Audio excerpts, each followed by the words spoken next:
So let's roll the clip and listen to Tom Homan. President Trump made a promise to the American people put him in office on this top issue was immigration enforcement. So yeah, I have not been satisfied with the numbers. Christy Noem, Steve Miller, myself, we all want more numbers. So we've increased the teams a lot. We're increased targeting a lot. So we expect a fast increase in number of arrests every day. Yeah, the assaults on ICE officers are high. The doxing of ICE officers are at an all-time high. And people always complain, some of you here say, why they're wearing masks? But they're trying to protect themselves and their families. They got a dangerous job to do, and they're being doxed every day across this country. I've experienced myself 100 times, but I'm willing to take that because of the position I hold. And, we're not running a popularity contest. We're trying to enforce the laws enacted by Congress, doing it in a smart, effective way.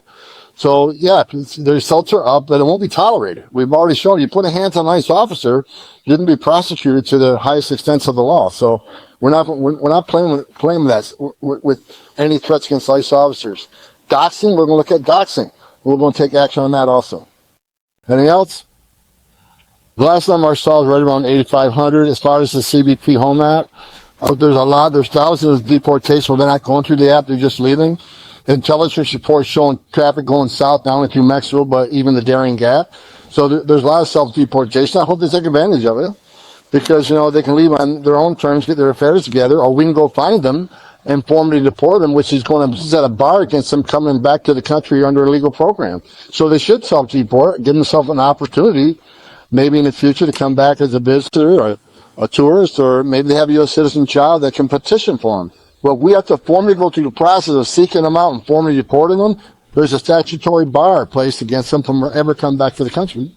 I think that as they see the ICE arrests in the interior increase, which is you're going to see a vast increase in arrests, I think they're going to realize we can do this under ICE control. We can arrest you at a place and remove you, or you can take it upon yourself to work with ICE, get your arrangements in order, whether it's your home, your belongings, your family, and leave on your own. We'll give you a plane flight. We'll give you some money, or we just go through the ICE process. I think the more they see ICE out there in the streets arresting people and holding them accountable, the more they'll take advantage of doing the right thing. All right, ICE is giving people a choice: leave quietly or get escorted out with cuffs and a camera crew. And somehow people are bad about that. If you break the law, you don't get to act really shocked when the law actually gets enforced. That's not oppression. That's Tuesday. That's normal. And Homan's dead on. Enforcement works when it's public. You flood the streets with ICE, and suddenly the border looks less like a welcome mat and more like a dead end. Now, ICE agents are getting doxxed and assaulted for doing their jobs. They're not influencers. They're law enforcement. Wearing masks should be the bare minimum when half the internet wants to cancel your whole bloodline for doing paperwork.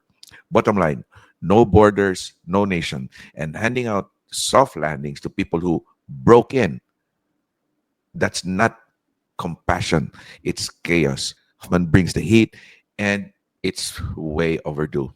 Speaking of that, Trump just stepped up with his big, beautiful bill. And let's just say it's got Democrats sweating harder than a fact checker at a Biden rally. And if you like this content, don't forget to like, share, subscribe, and hit that notification bell so that every time we do live broadcast and publish this one, you will be notified. See you on the next one. Ciao, Doc Vince.